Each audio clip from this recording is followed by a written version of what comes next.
देखिए, हमारा देश जो है बहुत दिनों से गुलाम रहा।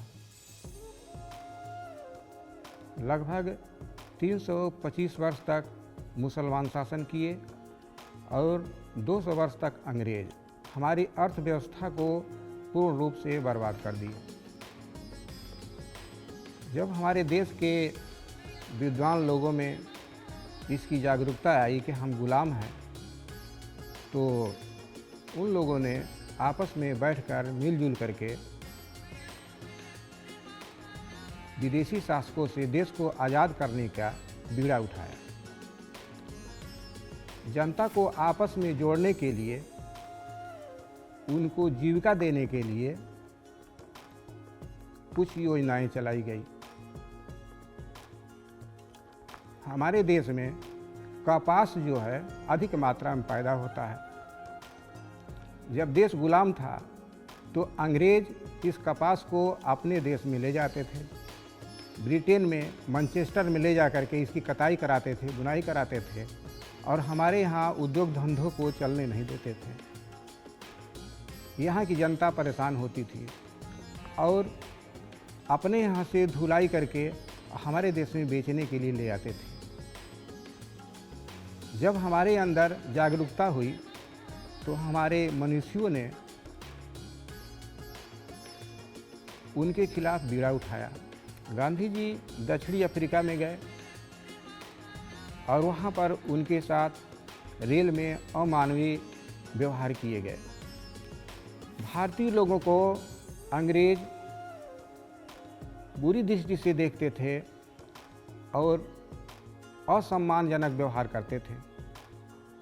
गांधी जी ने चरखे के विषय में सोचे कि यदि कोई ऐसी मशीन ईजाद हो जाए जिससे कि घर बैठे लोग जो हैं आसानी से सूत काट सके और जुलाहे कपड़ा बुन सके, तो उनको रोज़गार मिलेगा, उनके अंदर आत्मबल आएगा और वो जो है हमारा साथ भी दे सकते हैं, जिससे कि हमारा देश स्वतंत्र हो जाएगा। गुजरात में अंबर नाम का एक व्यक्ति मिला और उसने बहुत पहले से रखे गए चरखे के आधार पर अंबर चरखे की खोज किया। अंबर चरखे के बाद में सुधार होते होते हमारे पास न्यू मॉडल चरखा 6 तकले का निकला। 6 तकले के बाद में 8 तकले का निकला। 8 तकले से 10 तकले का चरखा, यहाँ तक कि 24 स्पेंडल का चरखा आज आ गया है। और चरखे से प्रति व्यक्ति जो है सूत काट करके प्रतिदिन 300 से 400 रुपए तक की आमदनी कर लेता है। इस प्रकार से सूत काटने वाले लोगों की मजदूरी में इजाफा हुआ, उनको रोजगार मिला। अब कपड़े बनाने की बात आ गई तो गांधी जी ने उनको रोजगार देने के लिए बुनकरों के लिए मशीन की खोज शुरू कर दी। शुरू में गुजरात में खोजते खोजते एक करघा मिला। वहाँ बुनकर जो है बताए कि हम ज़मीन के अंदर गड्ढा खोद करके कपड़ा बुनते हैं। उसके पास साधन का अभाव था।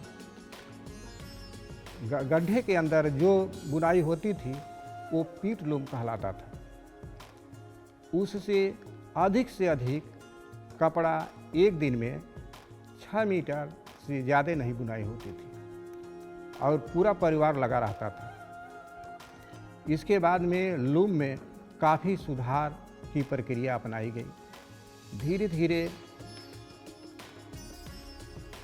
नए किस्म के लूम की खोज हुई। आधुनिक युग में एक बुनकर आधुनिक लूम से 15 मीटर से 16 मीटर 17 मीटर तक कपड़ा बुन सकता है। इस प्रकार से वह एक दिन में 400 से 500 रुपए तक की आमदनी कर सकता है। बुनाई की सरल से सरल प्रक्रिया शुरू की गई। एक व्यक्ति बैठा हुआ आसानी से अपनी जीविका कमा सके। यहाँ तक लूम में सुधार किया गया कि जिसके पास पैर नहीं है, जिसके पास एक ही हाथ है, वो भी बुनाई का कार्य कर सके। इस प्रकार से सोलर लूम की खोज हुई जो स्वतः चले। पावर के द्वारा सोलर लूम से चरखी करघे की बुनाई की प्रक्रिया शुरू हुई। आज हमारे देश में अच्छी से अच्छी खादी बनती है,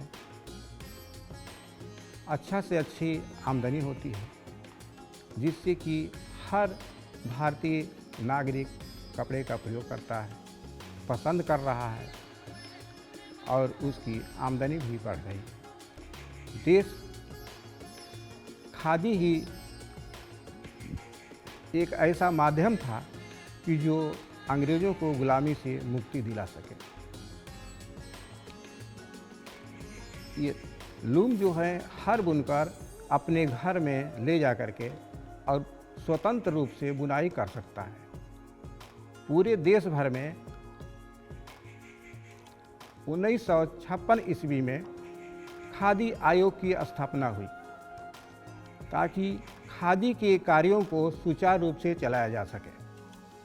भारतीय संसद ने 1956 ईस्वी में खादी आयोग को आगे बढ़ाने के लिए वित्त विधेयक संसद में ले आया। इसकी आयोग की स्थापना हुई।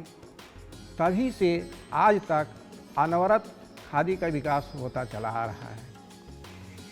बुनाई की विभिन्न प्रकार के मशीनों की खोज हुई। इस प्रकार से बुनकरों की आमदनी बढ़ी, देश में सम्मान बढ़ा। हम लोगों को खादी को आगे भी कायम रखने के लिए हमेशा प्रयत्नशील रहना चाहिए। ये हमारे देश के स्वाभिमान का प्रतीक है। गांधी जी के साथ जेबी कृपलानी बनारसी में खादी के कार्य करने के लिए एक संस्था का निर्माण किया, जिसका नाम गांधी आश्रम वाराणसी रखा गया। इसकी स्थापना गुलाम भारत में 1920 ईस्वी में ही हो गई। अंग्रेज़ों के डर से वाराणसी के नज़दीक ही सेवापुरी में कैंप बनाया गया कि सभी स्वतंत्रता सेनानी सेवापुरी में रहेंगे और थोड़ी ज़मीन सेवापुरी में मिल गई। इस प्रकार से खादी के कार्य का विस्तार शुरू हुआ। पूरे दक्षिण भारत से उत्तर भारत तक खादी का प्रचार प्रसार हुआ। आज खादी की हजारों संस्थाएं हमारे देश में चल रही हैं। खादी के कार्य को सुचारू रूप से चलाने के लिए पूरे देश को 4 जोन में बांट दिया गया है। चारों जोन के अधिकारी बनाए गए हैं। संसद से जो भी पैसा पास होता है वो संस्था को मुहैया कराया जाता है और बुनकरों के मजदूरी, कतनों की मजदूरी दी जाती है। इस प्रकार से आज हम गर्व के साथ कह सकते हैं कि खादी ग्राम उद्योग के द्वारा संस्थाओं के माध्यम से गरीब से गरीब आदमी आज खादी वस्त्र की मजदूरी से अपनी जीविका चला रहा है। खादी आज फैशन के रूप में भी प्रयोग में हो रही है, जिसको छोटे से बड़े, किसान से मजदूर और अधिकारी सभी लोग इसको पसंद करते हैं। इस प्रकार से खादी की प्रक्रिया पूरे देश में हमारे धर्म की तरह से पूरब से पश्चिम, उत्तर से दक्षिण पूरे भारतवर्ष को एक सूत्र में बांधे हुई है। हमारा प्रयास होना चाहिए कि हम लोग खादी को कभी भी भटकने न दें, इसके कार्य को आस्था और निष्ठा के साथ अनवरत करते रहें, जिससे कि गरीब से गरीब भाई भी हमारी देश की जीविका पा सके। आज खादी में हम हर प्रकार के वस्त्र बना रहे हैं, जैसे औरतों की पहनने वाली साड़ी है, धोती है, गमछा है, लुंगी है और होजरी के सामान भी बन रहे हैं। खादी में हम जो है रेशमी वस्त्र भी बना रहे हैं, ऊनी वस्त्र भी बना रहे हैं, पूरी वस्त्र भी बना रहे हैं। इस प्रकार से खादी हर प्रकार की रोचक और समृद्धि प्रदान करने वाली एक इकाई बन गई है। खादी हमारे संविधान में बजट में रखा गया है। खादी का काम कभी भी पीछे न हो, हर सरकार इस पर तत्पर रहती है। हम लोगों की अधिक से अधिक यह प्रयत्न होना चाहिए कि पूरी ईमानदारी और निष्ठा से खादी के कार्य को आगे बढ़ाएं।